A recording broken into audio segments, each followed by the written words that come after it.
Automation equipment and technology are essential for improving CNC part processing, the key to productivity and cost reduction. With the continuous progress of technology, more and more automation equipment and technology applied in CNC part machining.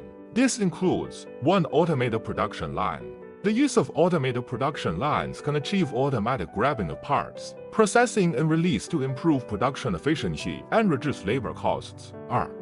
CNC machining center. CNC machining center is a type of machine that uses processing equipment for computer numerical control technology, can achieve automated processing of multiple parts, improve machining efficiency and accuracy. 3.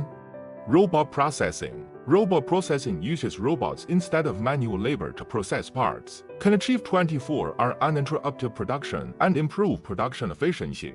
4. Automated assembly. The use of automated assembly can achieve automatic tightening of parts, labeling, and other steps to improve assembly efficiency and product quality. In summary, the application of automation equipment and technology in CNC part processing. It has become an important means to improve production efficiency and reduce costs.